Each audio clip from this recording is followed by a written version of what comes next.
తండ్రి వీలునామా రాయకుండా చనిపోతాయి. పెళ్లైన కూతురికి ఆస్తిలో వాటా వస్తోందా? Hello friends, welcome back to our channel.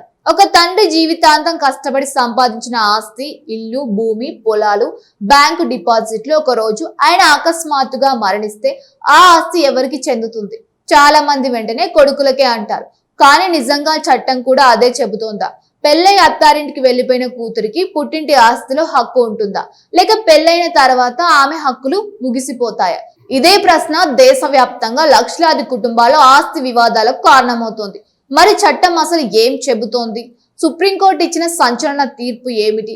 తండ్రి వీలునామా రాయకుండా చనిపోతే కూతురికి ఎంత వాటా వస్తుంది? ఒకవేళ అన్నదమ్ముల ఆస్తి ఇవ్వకపోతే ఆమె ఏం చేయాలి? ఈ వీడియో చివరి వరకు చూస్తే మీ కుటుంబానికి ఉపయోగపడే అత్యంత ముఖ్యమైన చట్టపరమైన విషయాలు తెలుసుకుంటారు. ఫ్రెండ్స్, మన భారతీయ సమాజంలో చాలా కాలంగా ఒక అభిప్రాయం బలంగా ఉంటుంది.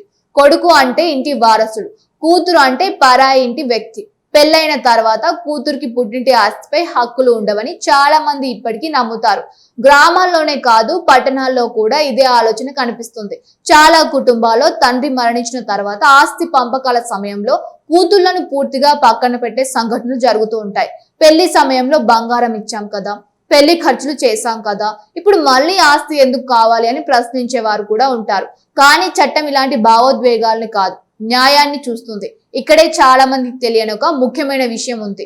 ఈ రోజు భారతదేశంలో హిందూ వారసత్వ చట్టం ప్రకారం కుమార్తెకు కూడా కుమారుడితో సమాన హక్కులు ఉన్నాయి. ఇది కేవలం ఒక అభిప్రాయం మాత్రమే కాదు, చట్టం ఇచ్చిన హక్కు. ఇప్పుడు కొంచెం చరిత్రలోకి వెళ్తాం. 1956లో హిందూ వారసత్వ చట్టం వచ్చినప్పుడు పరిస్థితి వేరుగా ఉండేది. ఆ సమయంలో కుటుంబ ఆస్తుల విషయంలో కొడుకులకు ఎక్కువ ప్రాధాన్యత ఉండేది. కూతుళ్ల హక్కులు చాలా పరిమితంగా ఉండేవి. కాలక్రమేణా సమాజం మారింది. మహిళల విద్య పెరిగింది, మహిళల హక్కులపై అవగాహన పెరిగింది. దాంతో చట్టంలో కూడా మార్పులు అవసరమయ్యాయి. ఇదే నేపథ్యంలో 2005లో కేంద్ర ప్రభుత్వం ఒక చారిత్రాత్మక నిర్ణయం తీసుకుంది. హిందూ వారసత్వ చట్టంలో సవరణలు చేసి కుమార్తెలకు కుమారులతో సమాన హక్కులు కల్పించింది. ఈ మార్పు భారతదేశ న్యాయ చరిత్రలో ఒక పెద్ద మైలురాయిగా నిలిచింది. ఇప్పుడు ఒక ముఖ్యమైన ప్రశ్న, పెళ్లైన కూతురికి కూడా ఈ హక్కు ఉంటుందా? సమాధానం అవును, పూర్తిగా ఉంటుంది. కూతురికి పెళ్లయిందా లేదా అనే విషయంతో సంబంధం లేకుండా ఆమెకు తండ్రి ఆస్తిలో సమాన హక్కు ఉంటుంది. ఫ్రెండ్స్, ఇక్కడ ఒక ఉదాహరణ చూద్దాం. ఒక వ్యక్తికి ఒక కొడుకు, ఒక కూతురు, ఒక భార్య ఉన్నారని అనుకుందాం. ఆయన ఎలాంటి వీలునామా రాయకుండానే మరణించారు. ఇప్పుడు ఆస్తి ఎవరికి చెందుతుంది? చట్టం ప్రకారం భార్యకు ఒక వాటా, కొడుకుకు ఒక వాటా, కూతురుకు ఒక వాటా. మొత్తం ఆస్తిని 3 సమాన భాగాలుగా విభజించాలి. ఇక్కడ కూతురు పెళ్లై ఉండడం వల్ల ఆమె వాటా తగ్గదు, పూర్తిగా సమాన హక్కు ఉంటుంది. ఇప్పుడు చాలా మంది అడిగే మరో ప్రశ్న, తండ్రి 2005 కంటే ముందే చనిపోయి ఉంటే పరిస్థితి ఏంటి? ఇక్కడ 2020లో సుప్రీంకోర్టు ఇచ్చిన సంచలన తీర్పు ప్రాధాన్యం సంతరించుకుంది. సుప్రీంకోర్టు స్పష్టంగా చెప్పింది, కుమార్తెకు పుట్టుకతోనే హక్కు వస్తోంది. 2005 నాటికి తండ్రి జీవించి ఉన్నాడా లేదా అనే అంశం ముఖ్యం కాదు. కుమార్తె హక్కును కేవలం ఆ కారణంతో తిరస్కరించలేమని స్పష్టం చేసింది. ఈ తీర్పు తర్వాత దేశవ్యాప్తంగా వేలాది మహిళలకు న్యాయం జరిగింది. సంవత్సరాలుగా కొనసాగుతున్న ఆస్తి వివాదాలకు కుమార్తెలకు చట్టపరమైన బలం లభించింది. ఇప్పుడు మరో ముఖ్యమైన అంశం, తండ్రి వీలునామా రాయకుండా చనిపోతే పరిస్థితి ఏంటి? చట్టపరంగా దీనిని ఇంటెన్సివ్ డెత్ అంటారు. అంటే తన ఆస్తిని ఎవరికి ఇవ్వాలో స్పష్టంగా రాయకుండానే మరణించడం. ఇలాంటి సందర్భాల్లో ఆస్తి మొదట క్లాస్ 1 వారసులకు చెందుతుంది. మరి క్లాస్ 1 వారసులు ఎవరు? భార్య, కొడుకులు, కూతుళ్ళు, వీరందరికీ సమాన హక్కు ఉంటుంది.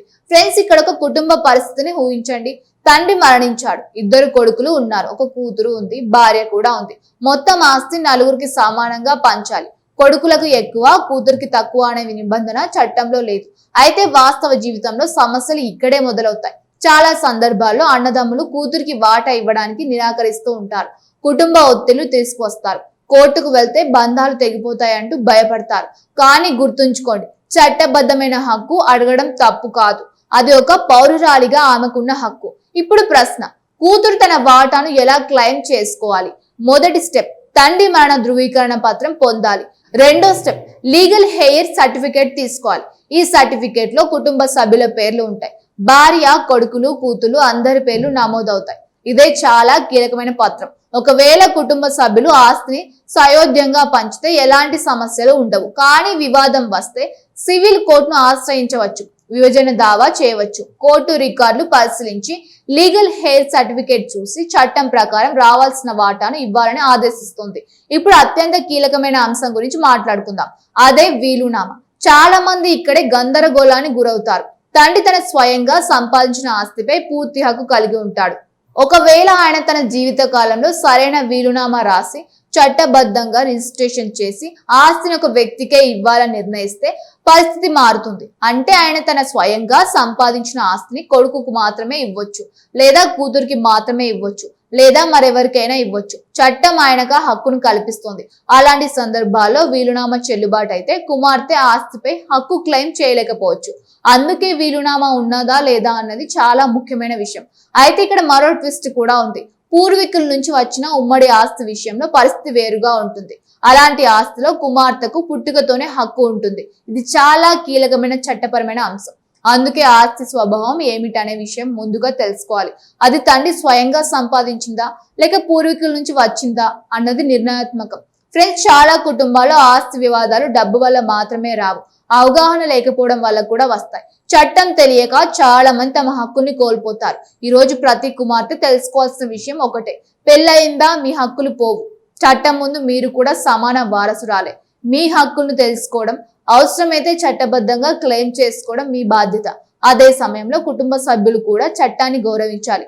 కుమార్తెను పరా ఇంటి వ్యక్తిగా కాకుండా కుటుంబ సభ్యురాలుగా చూడాలి. ఎందుకంటే చట్టం కూడా ఆమెను అదే విధంగా గుర్తిస్తోంది. హలో ఫ్రెండ్స్, ఈ వీడియో మీకు ఉపయోగకరంగా అనిపించి ఉంటే తప్పకుండా ఒక లైక్ చేయండి. మీ కుటుంబ సభ్యులకు, స్నేహితులకు, ముఖ్యంగా మహిళలకి సమాచారాన్ని షేర్ చేయండి. మీ విలువైన అభిప్రాయాన్ని కూడా కామెంట్లో తప్పకుండా చెప్పండి. మా ఛానల్ కి కొత్త అయితే వెంటనే సబ్స్క్రైబ్ చేసి బెల్ ఐకాన్ ప్రెస్ చేయండి. ఇలాంటి లీగల్ అవగాహన, రియల్ ఎస్టేట్, ఆస్తి హక్కులు, ప్రజలకు ఉపయోగపడే ముఖ్యమైన విషయాలతో మరిన్ని వీడియోలతో మళ్ళీ కలుద్దాం. Thank you for watching.